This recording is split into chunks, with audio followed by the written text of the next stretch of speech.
momento de entrevista y de recibir a la directora del CIPIAD, del Sistema Integral de Protección a la Infancia y la Adolescencia del INAU. Estamos hablando también de la violencia. Estamos hablando que nos acompaña en este momento María Elena Misraji. ¿Cómo estás? Bien, gracias por el espacio. Bueno, la semana pasada hablamos de cifras que nos llamaban muchísimo la atención y nos daban escalofríos. Esa es la palabra que las define. 7.473 casos de menores abusados que sufrieron violencia en nuestro país, 6% más que el año anterior. La amplia mayoría se registran en el ámbito familiar y si hacemos un promedio son 20 casos por día atendidos, que no es un dato no menor. Muchos quedan por fuera. Exacto. Sí, en ¿Qué se realidad, puede hacer de esa lectura? en realidad son las situaciones que, digamos que que todas las instituciones del Estado y de la sociedad civil que trabajamos en violencia pudimos detectar. Eso es importante decirlo. Son todas las instituciones, es el sector salud, es la educación, son las organizaciones no gubernamentales, son los equipos de INAU, que en alguna medida detectaron situaciones de violencia porque las niñas y adolescentes pudieron decirlo en algún momento, o porque cuando son más chicos dan indicadores, sobre todo de 0 a 3 años, o dicen palabras sueltas donde a partir de ahí los técnicos tienen que empezar a armar como la estrategia y poder escuchar y analizar sobre todo y trabajar con esas familias, ver qué es lo que está pasando en ese núcleo familiar para ahí pensar una estrategia de abordaje con esa familia. Ahí cuando empezamos a trabajar muchas veces detectamos sintomatología de los niños y por eso entramos a mirar, por ejemplo, las maestras, los adscriptos. En el caso de los adolescentes pueden en alguna medida verbalizar más, los niños en etapa escolar también pueden llegar a decir algo y a partir de ahí se empieza a trabajar desde los distintos ámbitos del Estado o de la sociedad civil que tiene convenios con el Estado para poder ingresar a ese núcleo familiar y cuando ingresamos lo que sí nos preocupa, aparte del dato ni hablar, es que en un niño o en una niña podemos encontrar varias violencias, o sea, no solamente una violencia. Cuando hay violencia emocional, que siempre está presente, porque si hay violencia física y violencia emocional, y ni hablar cuando hay situaciones de abuso. Entonces, ahí el abordaje técnico para esos niños, lo que viene a ser la reparación psicológica de los traumas vividos, se hace más complejo y también debemos decir que llegamos por cuando los niños lo pueden decir y por lo general los niños cuando es violencia intrafamiliar demoran tiempo en decirlo porque mientras entienden qué es lo que les está pasando, saben que si dicen algo, en definitiva,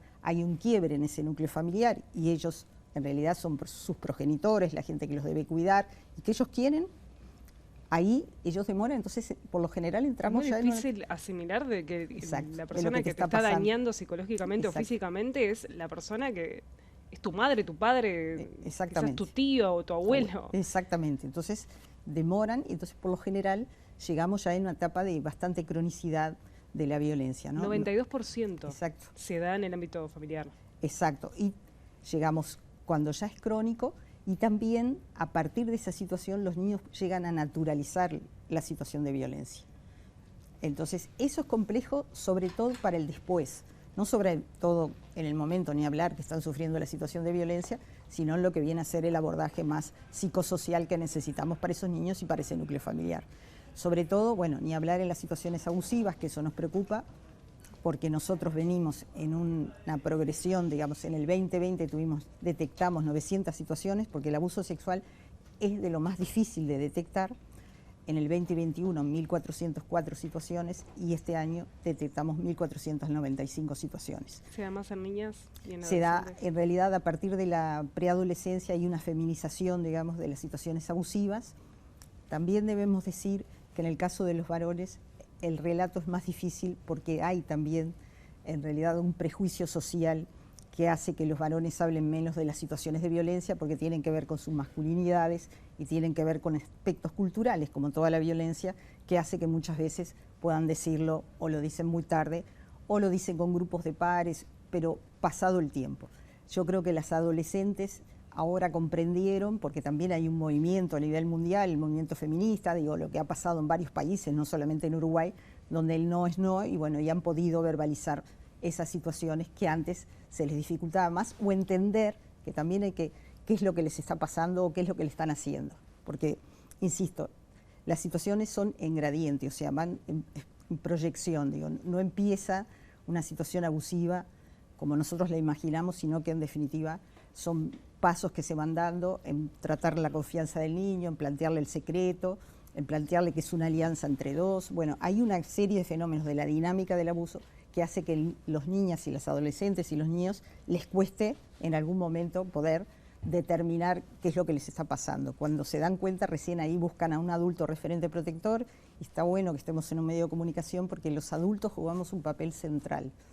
Los abuelos, las tías, las madres, el padre, porque a veces son abuelos, tíos, o en realidad a veces hasta vecinos, donde los niños puedan tener la situación de confianza de poder relatar esto y la capacidad de escucharlos y sobre todo de buscar asesoría técnica, nunca actuar solo, sino bueno, tratar de ir, si van a una escuela, ir con el equipo técnico, si están en el club de niños o jóvenes de INAU, tratar de hablar con los técnicos, en el sector salud también, pero nunca operar solo ni salir corriendo ante una situación, porque lo que hacemos a veces es obstruir, en realidad, bueno, ni hablar el acceso a la justicia, pero también que el niño se retraiga y no lo vuelva a decir. Es muy difícil que vaya primero al adulto y quizás acude a un par, o no en el caso de un niño muy chico, ¿no? Pero sí el adolescente, ¿es más frecuente? Sí, totalmente. Nosotros en realidad muchas veces nos enteramos, sobre todo en la etapa, digamos, de enseñanza media, de que las niñas o las adolescentes le comentan a otras y a partir de ahí ellas toman contacto con el ascripto, que es una figura central para esto. Bien. Porque es la que está más permanente,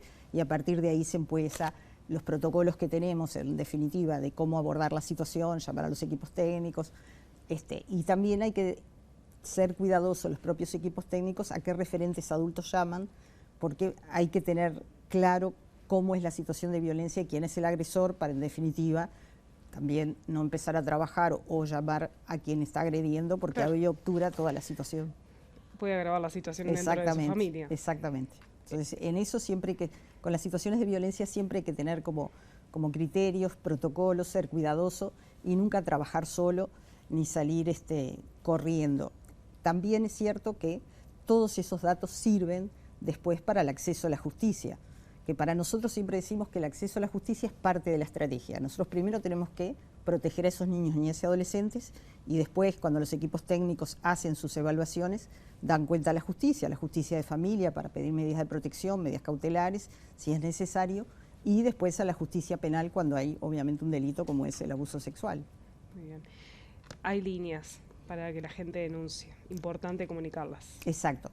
Tenemos, como siempre, 0800 50 50, pero INAU acaba de hacer un acuerdo que desde las características... Estamos viendo en este momento para que la gente que nos está viendo, para hacer un servicio, porque no dejamos de hacer un servicio. Totalmente, la comunicación es fundamental. Fundamental.